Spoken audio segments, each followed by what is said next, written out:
Hey guys, welcome to the Slowpoke World, and today I just woke up, gone for my jog, have a shower and all that, and I've seen that some Infinity Zone cards have been leaked and translated on PokeBeach. So I thought, let's have a quick look at them, shall we? So I've only had a brief look at them, nothing too crazy. So let's have a gander. So we're starting with a Houndoom V. I know Jack Hold likes Houndoom. Shout outs to him. So what we've got here, basic Pokemon. How was that? See there? You can see that. There we go. Hang on, let me move them over here. That's better. So, basic Pokemon, 210 HP, so just about average, I guess, for V, a little bit on the low side for a basic.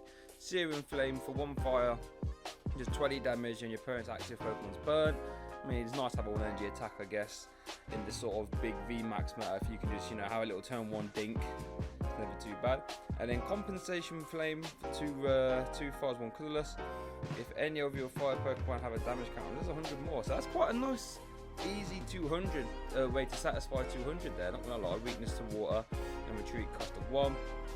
I think if you're going to be playing fire stuff though, I'm sure there's probably better targets than Houndoom, but that's not a bad little that's a nice easy 200, and that will two-shot everything. All you have to do is have 1 fire Pokemon in play. You can even just play like 1 Spirit, 2 and 1 Jinx, move your damage off, so that's actually not too bad. Considering you can do that as well, turn 1 going second. Yeah, okay. I think it's not like screaming out at me like it's going to be crazy, but I don't think it's actually terribly bad either. So yeah, I wouldn't be surprised if that was seen in the deck. Maybe not a standalone. Right, so we've got ourselves a VMAX Pokeway. Let's start off with Dreadnaw. Let's get him up there, big geezer.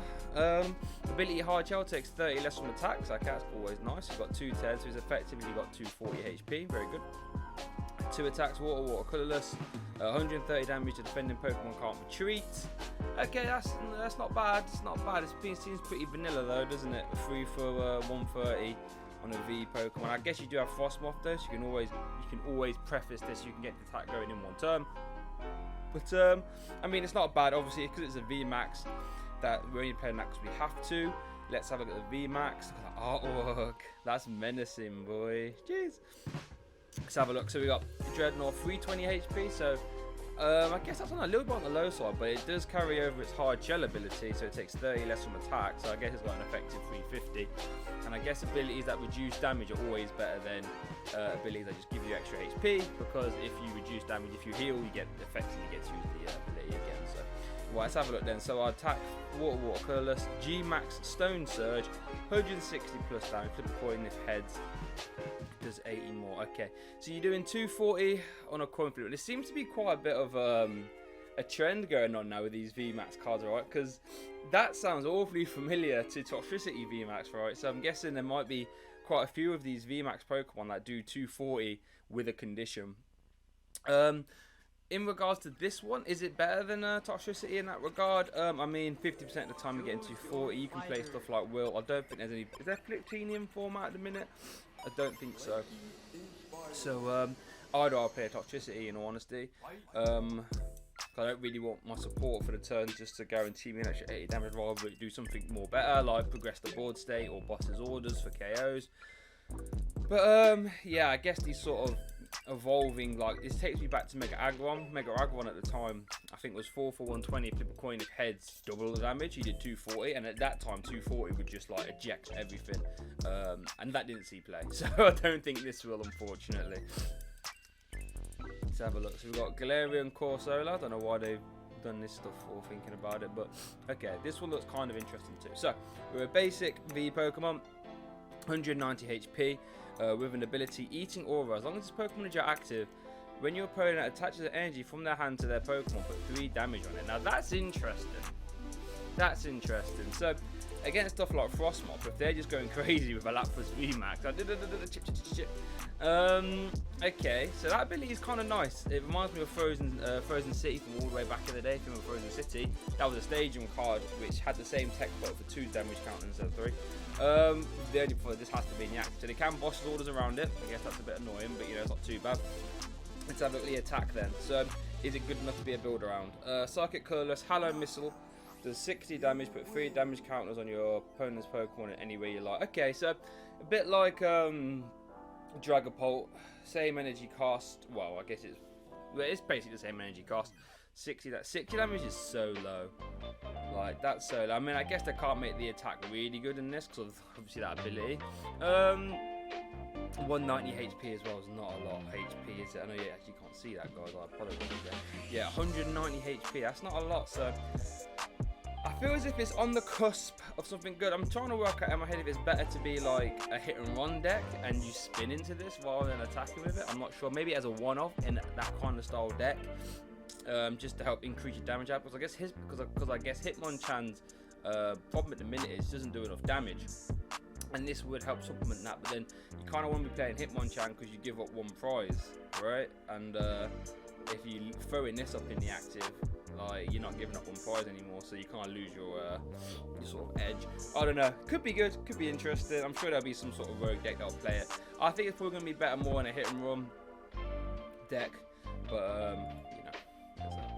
Rhyperior. So Rhyperior is one of my favourite Pokemon. He is a big guy. Let's have a look. So he doesn't have any good cards though. Right, let's have a look. So basic V Pokemon, 230 HP. So that's really on the high side. Got 2 attacks, Drill, Run, Fighting, Colorless. Colorless is 80 damage, this card energy. Oh, this card 1 energy from your opponent's active Pokemon. Okay, so that's actually not too bad, you know, with stuff like Team Yellgrunt, we've got Hammers in format. Yeah, if you can combine that with like any other form of energy, you know, and take off 2 energy to turn. You've got Confables as well, it's probably a bit more easier to fulfill as well. That's actually not too bad. Fire type's a decent type to be now. Decent type to be. Grass is sort of on the low side. Rillaboom sort of doesn't really look like it's, you know, doing much. So I'm a fan of that Drill Run attack. That's actually not too bad. That's actually a decent amount of damage too. We'll have dancing for a little bit. We've got Dojos. Dojos will work. So okay, that's not too bad. What's the second attack? Fighting, Colorless, 210, and his Pokemon can't use this attack next time. Okay, so that's actually not too bad of an attack either. All you have to do is just attach one more energy, and then you can finish off whatever you've hit. So I guess the idea is whatever they put in you, actually, first turn you like go to Fable plus Drill Run, take off 2 energy off them so they can't attack. If they can't retreat or anything, you can just attach one more Heavy Rock Cannon, or the, you know, Boss's Order, something else got energy on, just keep moving them that way. So that's actually like a perfect attack in that scenario. It's annoying because the 80, what's 80 plus 210 takes you to 290, which isn't one-shotting your VMAXs yet, but you will have Dojo and Dancy, so I guess that's probably not too much of a problem. That's actually a low-key pretty good card, you know. I'm quite impressed by that. The energy cost is a little bit high, but you know, you could even do like a Fighting Welder route. You could even go down a Coalossal route as well.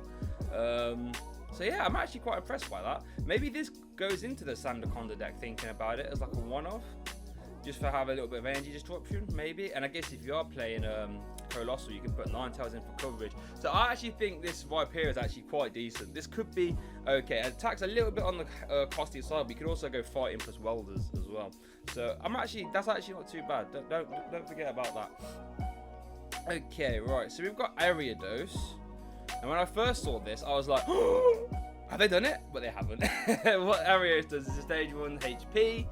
Spider Net when you... So this is where I was going with this. I was just reading this now. I just woke up. When you play this card from your hand to evolve your Pokemon, you may switch one of your opponent. And I was like, is this Bloodthirsty Eyes? This can't be Bloodthirsty Eyes. That would be insane, but it's not quite. You may switch your opponent's evolution Pokemon with their active. So you can only bring up evolution Pokemon. So nowhere near as good as Bloodthirsty Eyes. Obviously, you might want to just bring up the Denays, or you know, any other bench sitters for game, but this is still not bad. It's not bad at all. That's a good ability to have, and granted, because it's dark type, it's going to have a lot of synergy in with another card in this set. So I mean, anytime you can have Gust on any form of an ability, you have to sort of take it seriously. Like even like Appleton, for example, like no one's playing it now, but you have to respect that it's not a bad attack really. So I wouldn't be surprised if Ariados rocks up maybe some sort of mill control decks. You've got Scoop Up Nets now as well. So yeah, because with Scoop Up Net, you've got like unlimited Gust into evolution Pokemon. I guess it sort of depends as well, like how much VMAXs take over the format as well. It seems like we are getting more and more down that route, but for now, against like ADP, for example, if they don't put down a Copperajah, this is a useless card. So what does the attack do? 2 for 30 and they're poison. So yeah, not really the greatest, but I wouldn't be surprised that rocks up in some capacity. And here's a big boy of the set. Oh my. So we've got Crobat. It's been a while since I had a good Crobat card. Crobat V, 180 HP. Night Assets. You may draw until you have 6 cards in your hand. You can use 1 Night Asset ability per turn. When you when you bench it. Sorry. So when you bench it, it's basically Shaman EX. You draw to, excuse me, draw till you have 6, because you can only use once per turn. So yeah, I mean, anytime you can draw cards without having to play a support is always nuts. Shaman was insane.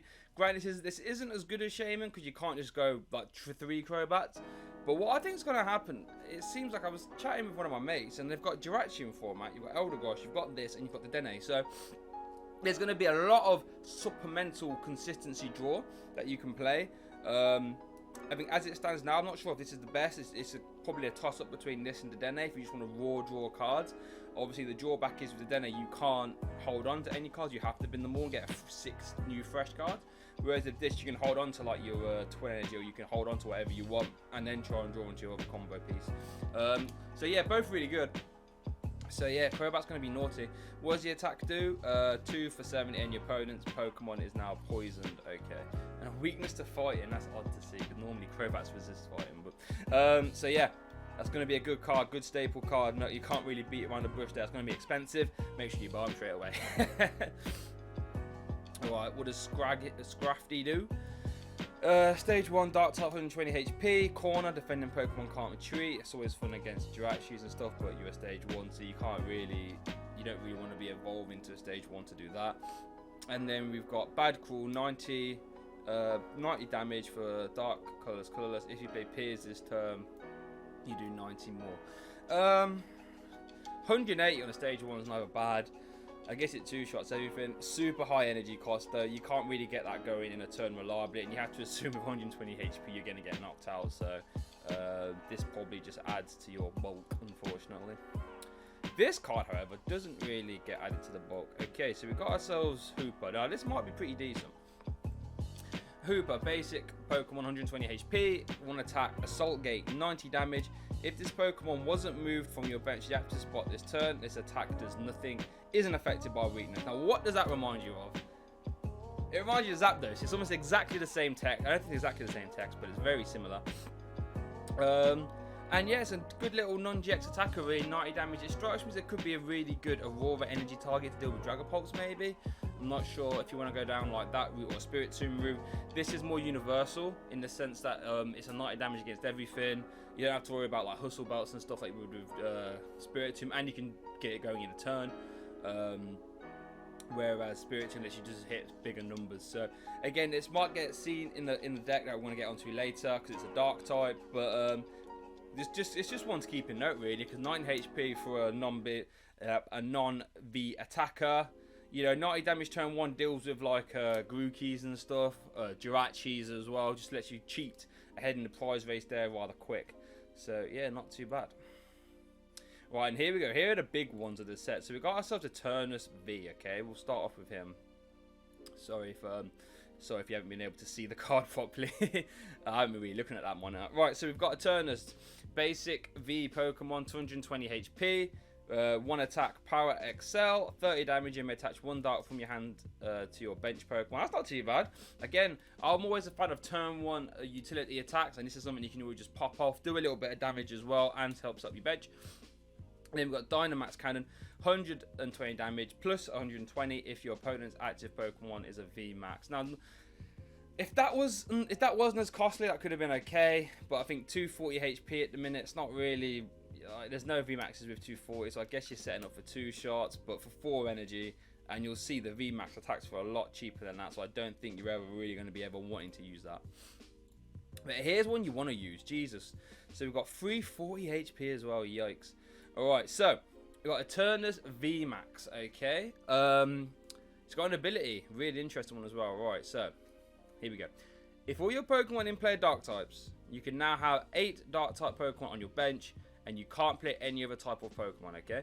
When this ability no longer works, discard your bench Pokemon so there's 5 left. So, if you was playing when Skyfield was a thing, reminiscent to Skyfield, except because it's an ability now, you could argue it could be better because your opponent can't just like bounce your stadium. This is a lot harder to deal with. With that being said though, you have to have dark types. You can't, there's no utility here, there's no way to cheat around this. I was reading in Verbank, we're not 100% sure yet if you can if you was to put down the Dene, for example, can you draw up and then have to discard the DNA and then go down to 5. We're not sure yet. I probably wouldn't imagine so, because you can only have dark types in play now. But yeah, so that's insane. You know, you got your Crobats, you got your Hoopers, you got your baby V's as well. And then let's have a look at the attack then. So Dark Coalossal, Dread End, 30 damage. There's 30 for each number of dark type Pokemon. Also, this includes itself. There's 30 damage for each. Yeah, so this would include itself then. So it's actually a little bit better than Mega Ray then. So you can top out at what? 3, 6, 9, 12, and 50, 180, 210, 240, 270. You talk about 270. So again, it's not quite one-shot numbers. Like Mega Ray at a time could one-shot. This isn't one-shotting. But what it is a super consistent 2-shot that will like one-shot all the baby V stuff, right? Like everything that's not a VMAX is dead, provided you've got 8 dark Pokemon in play. And you only do it for 2 energy, guys. So this is going to really open up the doors for letting you, like, you know, retreat or like switch around, attack with other ones. Because you can use stuff like Pierce, you can use stuff like Bead, energy switches even. So it's going to be a super tanky deck, okay? It's got 340, that's a big number. And when you can just, I say, easy damage output like this, I think it's going to be really, really good. The thing that's going to hold this back, though, is how easy it's going to be to actually get 8 all dark Pokemon down, okay? So you can't really mess about there. You have to get 8 dark type Pokemon.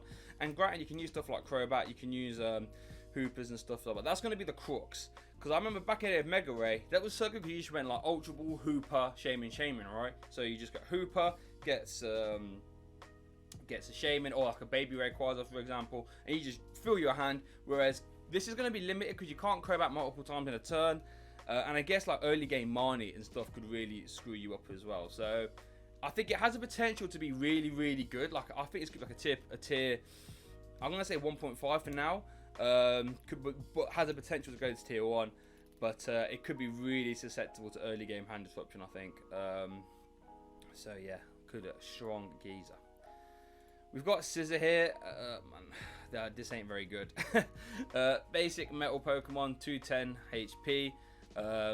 2 attacks, tear off 30, and you can discard a tool and 1 special energy attached to your opponent's active. I mean, I guess that's kind of nice.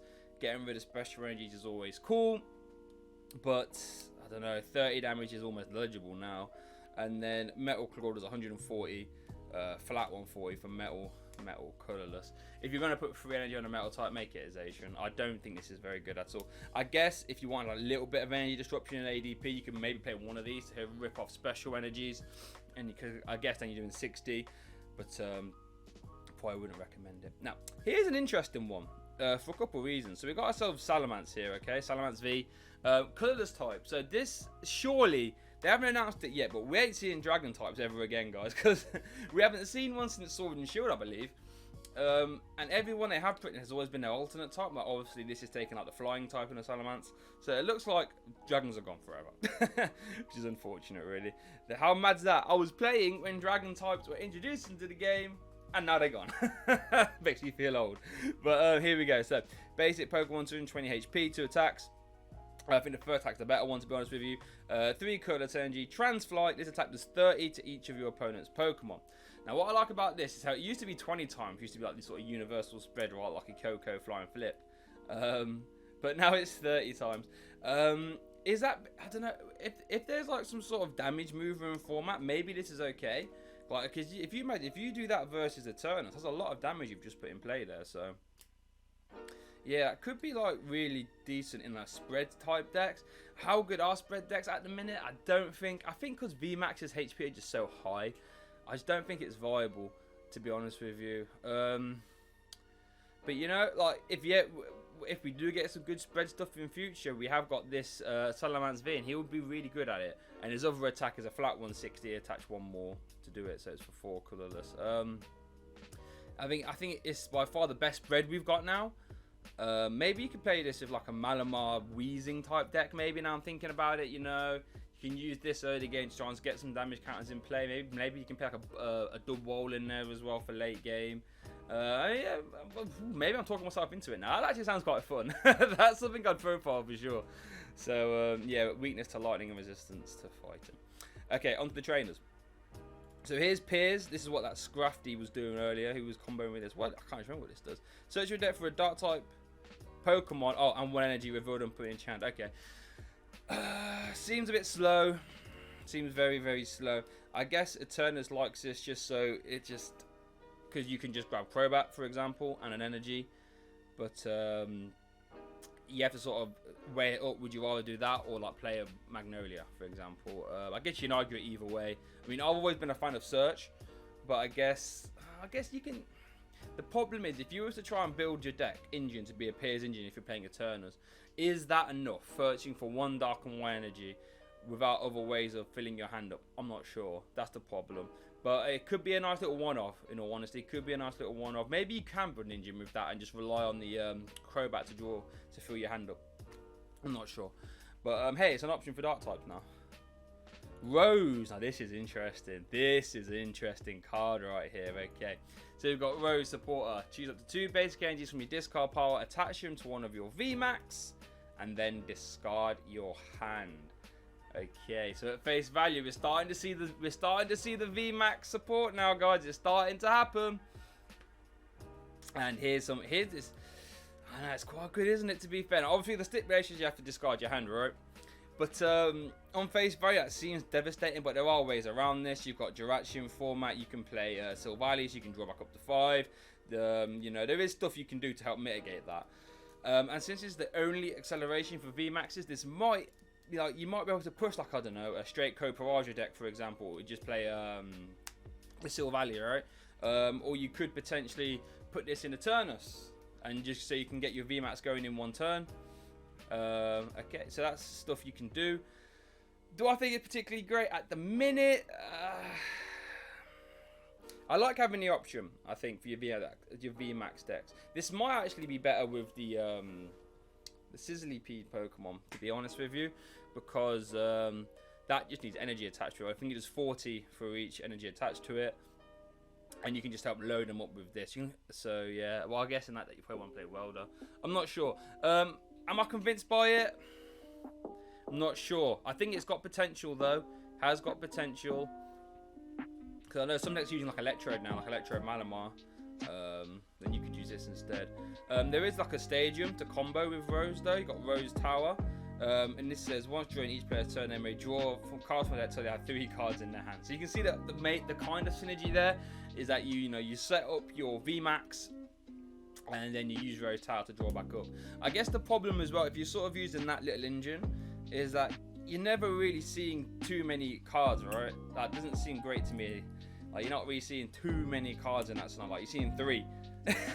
And your supporter isn't drawing you cards either. So you have to, like, draw into a Crobat or something.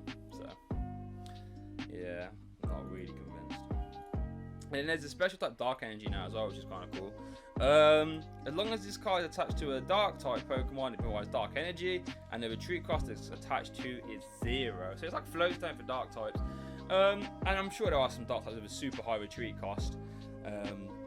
And since Eternatus doesn't have to worry about sort of Dark energies being in the bin, so you can reattach them like with a KOKO, for example, like you can't KOKO down to the Ancient of Speed energy. Whereas this, Eternatus doesn't have to worry about that for now.